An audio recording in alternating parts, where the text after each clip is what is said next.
em todo país existe, além da classe intelectual que está em exercício, existe uma opinião pública letrada, quer dizer, um certo círculo de pessoas que tem uma certa cultura histórica, literária, científica, etc., etc., e que pode receber e julgar os produtos dos novos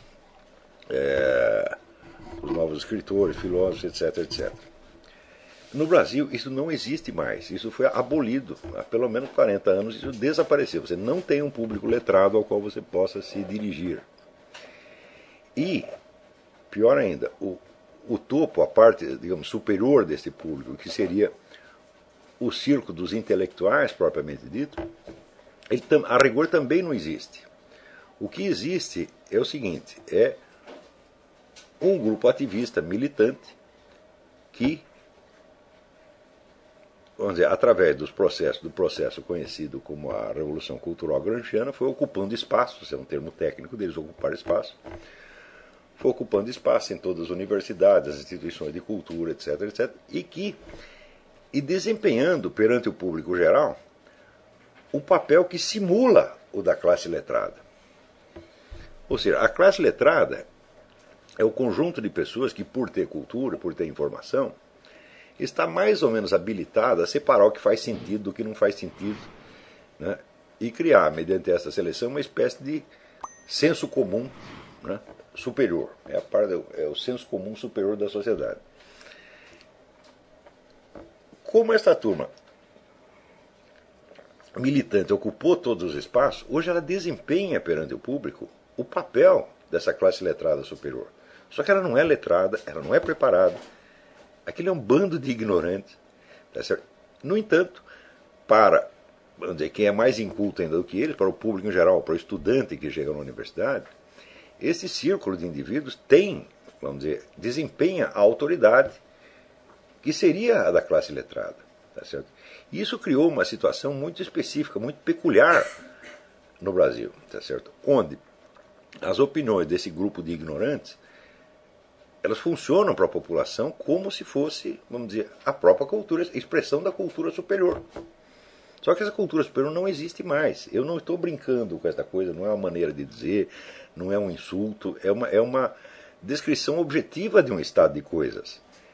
Eu asseguro para vocês que, por exemplo, se você pegar a USP, você não tem na USP inteira, na parte de ciências humanas, quer dizer, que é a parte que eu acompanho, eu não acompanho o que está se passando na biologia, na física, na engenharia, isso não, mas na parte de filosofia e ciências humanas, que a gente acompanha não só o que está acontecendo na USP, mas o que acontece em outras universidades do país, eu asseguro para vocês que não há um só professor de menos de 60 anos que seja sequer alfabetizado. Eu asseguro isso para vocês. Eu nunca li um escrito de um desses sujeitos que não fosse abundante em erros de gramática primários, bocós, coisa de criança. Então significa que toda esta ostentação de autoridade intelectual deles é tudo falso. Note que isso não aconteceu nunca em país nenhum. Aqui nos Estados Unidos realmente não acontece isso. O que você tem a ocupação do espaço, né, pelo pessoal esquerdista, mas quando esse pessoal esquerdista recebeu efetivamente alguma formação. Eles só se distinguem dos outros por serem esquerdistas, às vezes por ser pessoas desonestas, etc. Mas nunca se pode dizer que são incultos. Isso não existe aqui. Isso é impossível. Se você pegar, né, um dos livros que são usados aqui para o ensino secundário, né, na parte de línguas, literatura, etc., etc., eu garanto para você que o ensino secundário aqui dá mais cultura para o sujeito do que ele pode adquirir na USP, ou na Unicamp, ou qualquer universidade brasileira. Então, quer dizer, o aluno de ginásio dos Estados Unidos, ele tem mais cultura do que os professores universitários brasileiros. Esta é uma verdade, isso é uma coisa que pode ser, vamos dizer, demonstrado assim, objetivamente, cientificamente. Então, o que está acontecendo no Brasil é que essa autoridade desempenhada por um círculo de farsantes, iletrados, semi-analfabetos, sobre outros que são mais analfabetos ainda, cria uma inibição mental, tá certo? Uma paralisia cultural, que assim que é uma coisa catastrófica. E é dentro disso que vocês estão vivendo. Vocês não se iludam. Tá certo? Por exemplo, quando essas pessoas, esses professores universitários, eles pretendem posar como se fossem, vamos dizer, os porta-vozes do que é a cultura superior no Brasil, não só no Brasil como no mundo, eles estão enganando vocês. Eles não têm cultura nenhuma. Nenhuma. Essa semana eu pude, né, de novo verificar isso aí, quando, tendo lido brevemente um artigo publicado na USP, né, em defesa dos estudantes que fizeram aquele quebra-quebra lá, artigo sob o título A Universidade não é Casa de Polícia, assinado por um tal de Vladimir Safatli, que é professor de filosofia na USP. Eu fui verificar quem era o tal do Vladimir Safatli e qual era a produção intelectual dele. Tá certo? Então tem lá a lista de artigos acadêmicos, aquela coisa que aparece no currículo Lattes. Só que infelizmente ele colocava um link para cada um, então a gente tinha acesso, né, à produção, a produção cerebral total dessa criatura. E eu li vários dos seus trabalhos acadêmicos, né? E se eu já estava espantado com o que ele dizia no artigo, publicado na Folha de São Paulo, fiquei mais espantado ainda com a produção acadêmica do cidadão.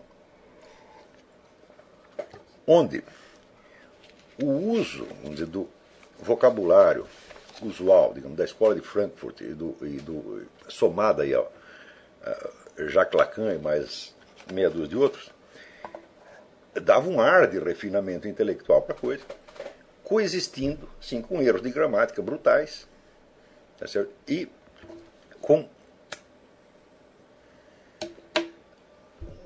primores de inconsciência, de incompreensão, que seriam mais dignos de se encontrar vamos dizer, num ginasiano, num adolescente. Não obstante, eu asseguro para vocês que o Vladimir Safatli é aquele onde eu encontrei menos erros de gramática. Eu acho que tem apenas, vamos dizer, no artigo acadêmico que eu vou comentar daqui a pouco, devia ter apenas um 7 ou 8. Em geral a média é 50, 60. Tá certo? E, por incrível que pareça, o sujeito não era totalmente incapaz, ele demonstrou alguma capacidade. Tá certo? Ou seja, eu consideraria o Vladimir Safatli um sujeito qualificado para ser meu aluno, para sentar aí e ouvir e aprender comigo e se tornar gente. Pelo que a gente vê do trabalho dele, tudo que esse sujeito leu foi aquele círculo, vamos dizer, de autores regulamentares que são praticamente obrigatórios para todos os intelectuais esquerdistas de hoje. Então é a escola de Frankfurt, é Michel Foucault, Jacques Lacan, e isto é tudo. Eu duvido que esse sujeito tenha lido algum dia alguma obra literária, porque o mau gosto com que ele escreve é uma coisa assim incrível. Não é possível que alguém que tenha lido, digamos, Cervantes, Camões, etc., depois escreva assim. Ou seja, ele aprendeu a escrever com os seus mestres. Os seus mestres são esses. Então, basta assimilar aquele vocabulário deles, aquele jargão deles, e você parece estar falando uma coisa séria. Quer dizer, é o vocabulário, é o estilo padrão dos professores da USP. Todos escrevem assim. Uns pior, outros melhor, mas é tudo assim. Então, é uma coisa absolutamente impressionante essa exibição de miséria mental. Tá certo?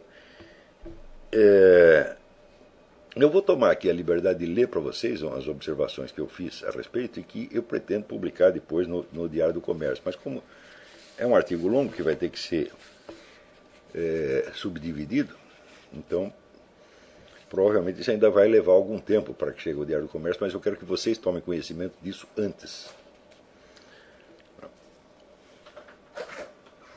As observações são as seguintes. E isso aí é só para vocês, vamos dizer, esta primeira parte da aula, essas coisas que eu estou explicando agora, são só para vocês tomarem consciência cada vez mais aprofundada da miséria cultural, moral e humana dentro da qual vocês vivem e da qual vocês vão ter que se libertar. Quer dizer, vocês vão ter que sair deste lamaçal, se erguer acima deste lamaçal, dominar intelectualmente a situação, não só intelectualmente, mas dominá-la existencialmente, ou seja, não permitir que esta porcaria toda, vamos dizer, os contamine, os deprima, os desencoraje ou os corrompa.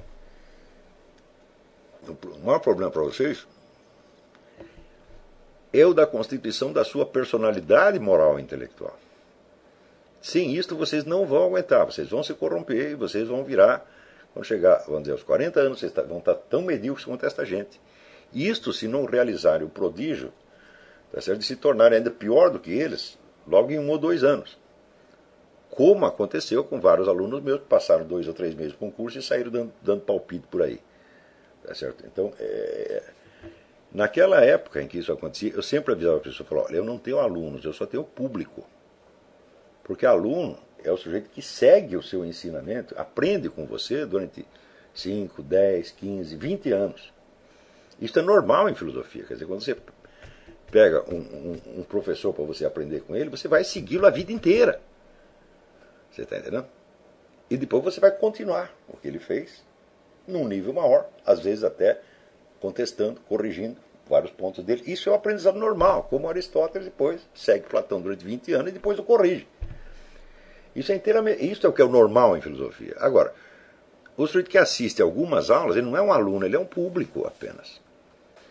Porque vocês têm um compromisso, não é comigo, é com a sua própria formação. Vocês vão ter que atingir certos resultados, vamos dizer, intelectuais, existenciais e morais.